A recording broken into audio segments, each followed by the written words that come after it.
नमस्कार दोस्तों, मेरा नाम है रंजीत और स्वागत है आप सभी का आरके सिविल पाठशाला यूट्यूब चैनल पर। दोस्तों, आज चूँकि संडे है और संडे के साथ ही साथ में दशहरा भी है, तो सबसे पहले तो आप सभी लोगों को दशहरा की मेरी तरफ से बहुत बहुत शुभकामनाएं हैं। आपके बेटर फ्यूचर के लिए ये जो त्यौहार है वो बहुत सारे उम्मीदें लेकर के आएगा। अब चूंकि संडे है और संडे के दिन तो वैसे भी छुट्टी रहती है द हिंदू में, मतलब एडिटोरियल वाले हिस्से की। अब यहाँ पर हम क्या है ना, अलग अलग सोर्स से कुछ इम्पोर्टेंट आर्टिकल की आज चर्चा करेंगे। तो शुरुआत करते हैं दोस्तों इस आर्टिकल की, जो कि एनाकोंडा स्ट्रेटजी से रिलेटेड है।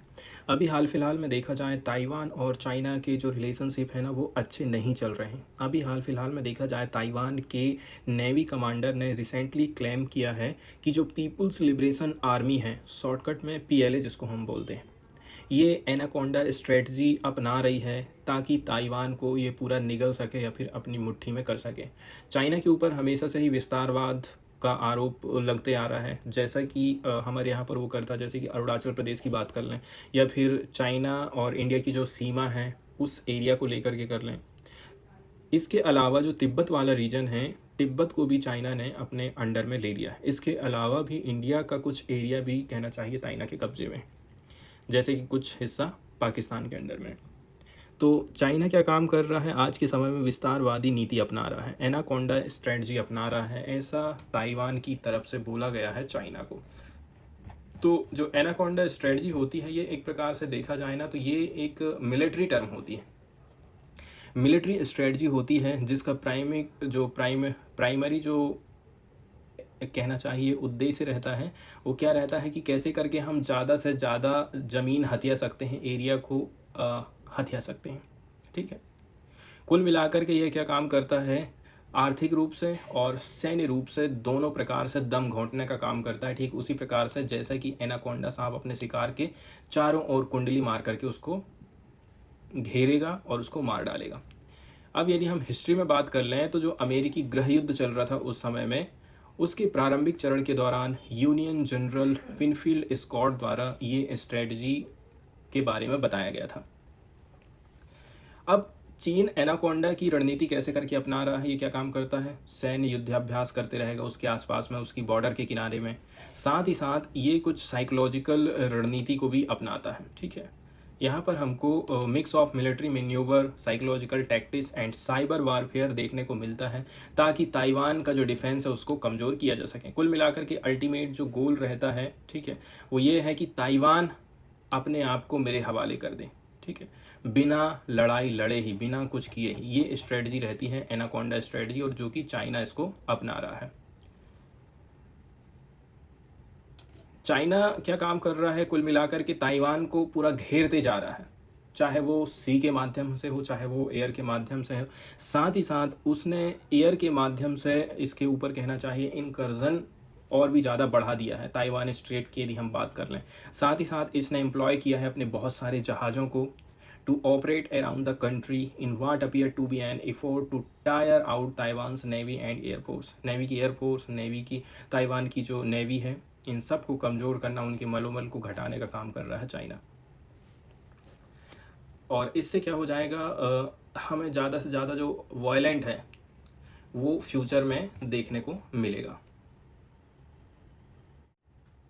इसके बाद नेक्स्ट वाला जो आर्टिकल हम यहाँ पर डिस्कस करने वाले हैं दोस्तों, ये हाल फिलहाल में देखा जाए अभी आम आदमी पार्टी की तरफ से 50% हाइक किया गया है एमएलए एलएडी फंड को। इसका फुल फॉर्म होता है लोकल एरिया डेवलपमेंट फंड। इससे जो एनुअल अलोकेशन रहेगा विधायक के लिए, लेजिस्लेचर के लिए, करंट में उनको 10 करोड़ मिलता था एमएलए एलएडी फंड के अंतर्गत, तो अब उनको ये पैसा 15 करोड़ कर दिया गया है। एमएलए एलईडी फंड की यदि हम बात करें, इसकी मॉडलिंग करी गई है ठीक उसी प्रकार से जिस प्रकार से एमपी एलईडी फंड होता है। जैसे कि सांसदों को जो पैसा दिया जाता है, ठीक उसी प्रकार से विधायकों की भी व्यवस्था करी गई है हमारे राज्यों में।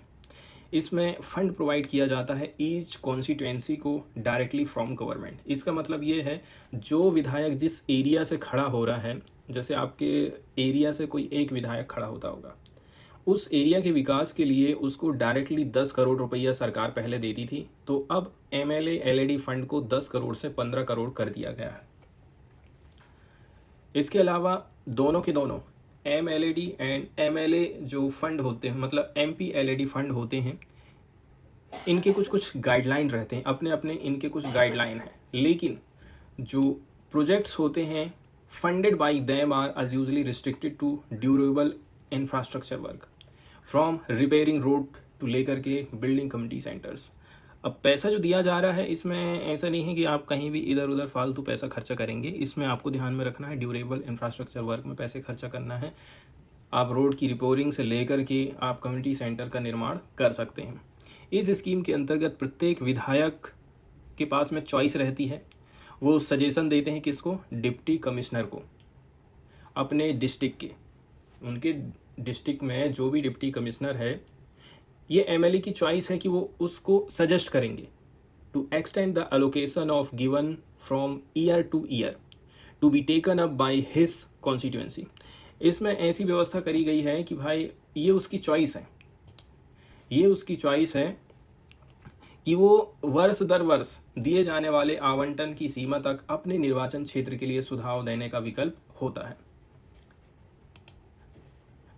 इसके अलावा ये जो फंड होता है MLA-LAD फंड होता है, ये इशू किए जाते हैं हर साल MLA को, काय के लिए लोकल डेवलपमेंट का काम कर पाते हैं, जैसे कि रोड की रिपेयरिंग का काम है, स्ट्रीट लाइट की व्यवस्था है, पार्क का डेवलपमेंट है, या फिर ठीक है सीवर लाइन कॉलोनी में ख़राब हो गई है तो उसको ठीक करना है। इस प्रकार के काम इस फंड के माध्यम से किए जाते हैं।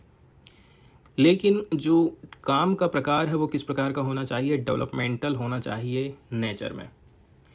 The work should be such that it can be completed within one financial year and lead to the creation of durable asset। एक बात ये ध्यान रखना है कि आपको काम एक ही साल में ख़त्म कर देना है। इसके अलावा जो अमाउंट प्रोवाइड किया जाता है MLA-LAD स्कीम के अंतर्गत, ठीक है, इसको रिलीज़ किया जाता है किस रूप में, ग्रांट इन एड के तौर पर, ग्रांट इन एड के तौर पर, ताकि आप इसको यूटिलाइज़ कर सकें डिस्ट्रिक्ट में।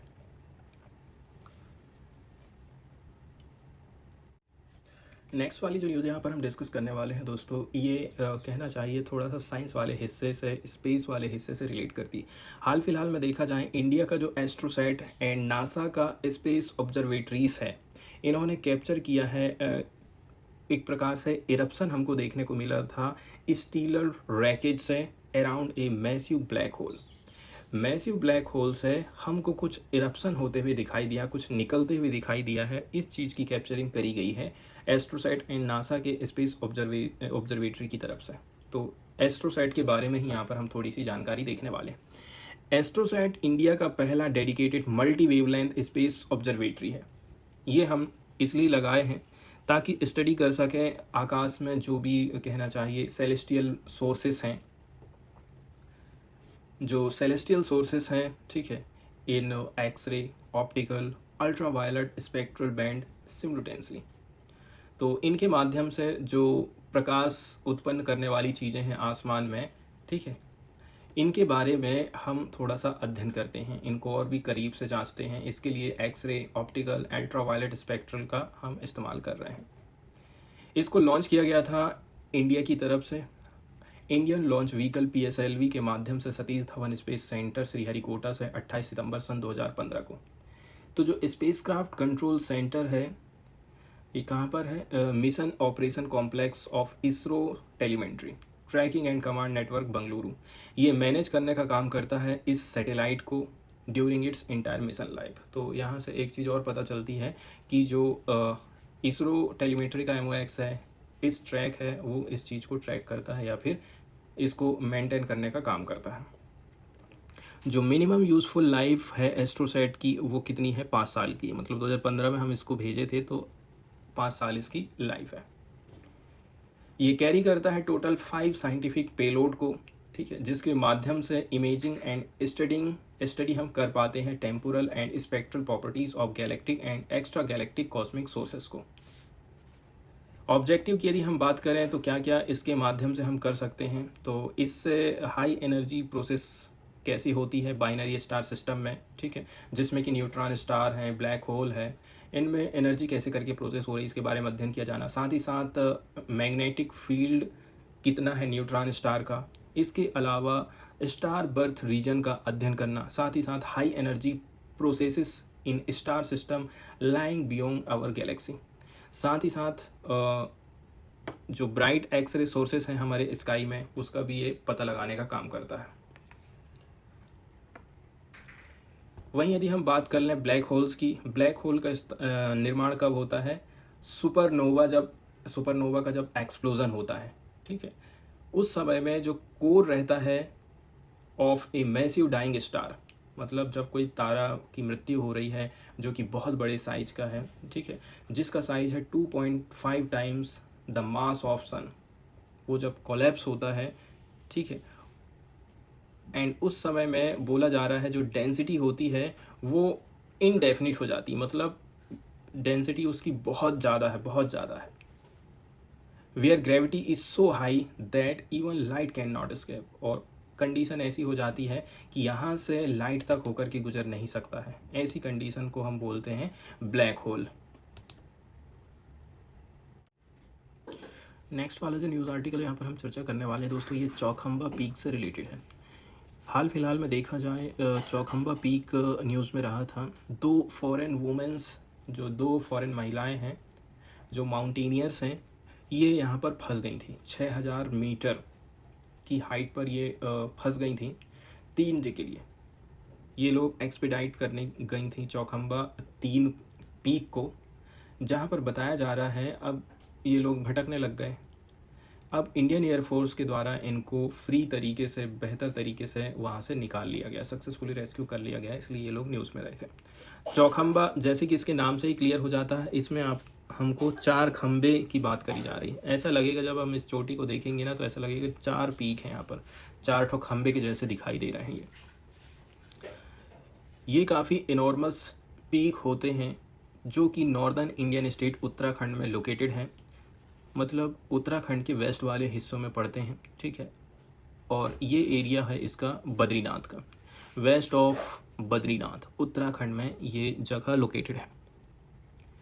यहाँ पर हमको 4 समिट देखने को मिलते हैं along A north east south west trending ridges situated in Gangotri group of Garhwal Himalaya. इसकी जो पीक है इनको हम अलग अलग नाम दिए हैं, जैसे कि पीक 1, 2, 3, 4 एंड 5। इन सब की हाइट, सबसे बड़ी बात यह है कहना चाहिए 7138 से 6854 मीटर के बीच में, मतलब सभी चोटी की हाइट इसमें अलग अलग बताई जाती है। इसमें से जो चौखंबा पीक फर्स्ट है ये सबसे ऊंचा है, 7138 मीटर इसकी हाइट है समुद्र के लेवल से यदि हम इसको नापते हैं। इसके अलावा एक चीज़ इसमें और बोली जाती है कि ये ना गंगोत्री ग्लेशियर के ऊपर में इसकी लोकेशन है, ठीक है, एंड ये जो है समूह का पूर्वी आधार बनाते हैं, forming eastern anchor of the group. Next जो न्यूज़ आर्टिकल हम यहाँ पर डिस्कस करने वाले हैं दोस्तों, ये तडोबा अंधेरी टाइगर रिजर्व से रिलेटेड है। अभी हाल फिलहाल में देखा जाए ये टाइगर रिजर्व न्यूज़ में रहा था क्योंकि यहाँ पर कुछ नई नई चीज़ें लाई जा रही हैं ताकि लोगों को ज़्यादा से ज़्यादा अट्रैक्ट किया जा सके। इसके लिए इनकी तरफ से रोपवे सफारी का आयोजन होने वाला है। आने वाले टाइम में हमको यहाँ पर रोपवे सफारी देखने को मिलेगी। तडोबा अंधेरी टाइगर रिजर्व की यदि हम बात करें तो ये लोकेटेड है चंद्रपुर डिस्ट्रिक्ट महाराष्ट्र में, ठीक है। कहाँ पर पड़ता है ये महाराष्ट्र वाले रीजन में पड़ता है। और अब नई चीज़ जो यहाँ पर इंट्रोड्यूस की जा रही है ना, इसके माध्यम से अब और भी ज़्यादा लोग आने वाले हैं। जैसे कि उड़न खटोला रहता है, एक रोपवे के माध्यम से एक जगह से दूसरी जगह हम जाते हैं ना, ठीक उसी प्रकार से आप अब जंगल में peak to peak, mountain to mountain उड़ते हुए अब शेरों को आप देख पाएंगे। ऐसी व्यवस्था यहाँ पर करी जा रही है। वहीं यदि हम बात कर लें रोपवे सफारी की, तो ठीक उसी प्रकार से रहता है जैसे कि कहीं कहीं हम मंदिर वाली जगह में जाते हैं, सोनमर्ग गुलमर्ग जाते हैं, तो वहाँ जो आप व्यवस्था देखते हैं ना, ठीक उसी प्रकार की व्यवस्था यहाँ पर चालू होने वाली है। आप देख सकते हैं पिक्चर के माध्यम से। तो रोपवे सफारी यहाँ चालू होगी। महाराष्ट्र के चंद्रपुर डिस्ट्रिक्ट में ये पड़ता है। ये largest and oldest tiger reserve माना जाता है महाराष्ट्र का।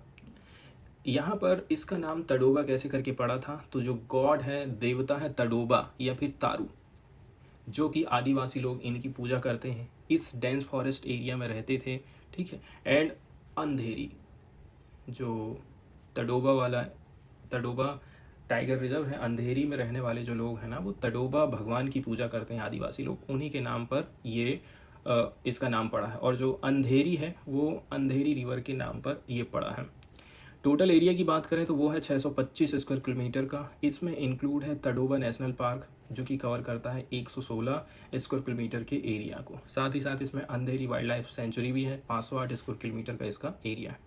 कॉरिडोर की यदि हम बात करें, यहाँ पर कुछ कॉरिडोर भी बनाए गए हैं, ठीक है, जो कि लिंक करते हैं Nagzira, Navegaon and Pench tiger reserve को स्टेट के भीतर में।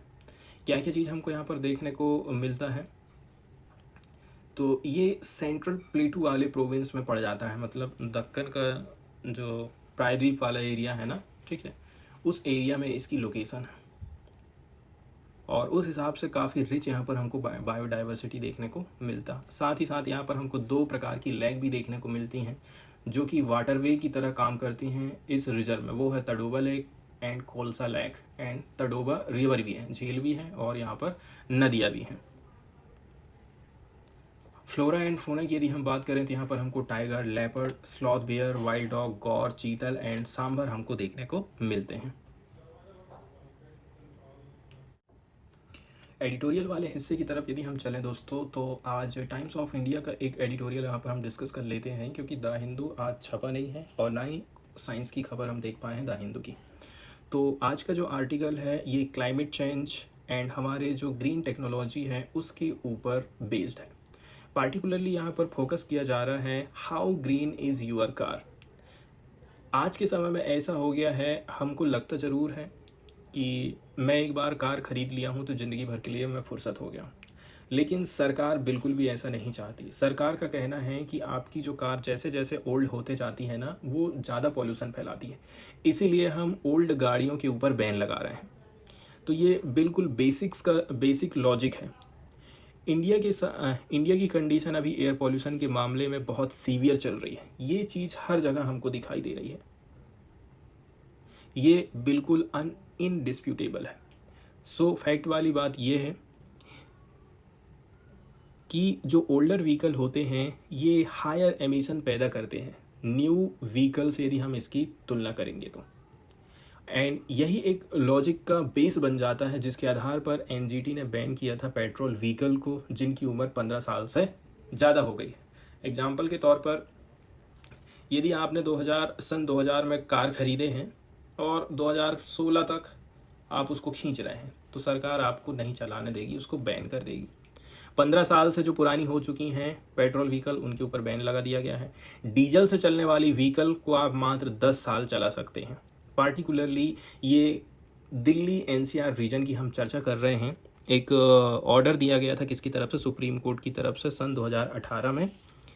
तो 59 लाख जो व्हीकल्स हैं अकॉर्डिंगली देखा जाए तो ये कैसे हो चुके हैं, डी रजिस्टर्ड हो चुके हैं उसी समय से देखा जाए।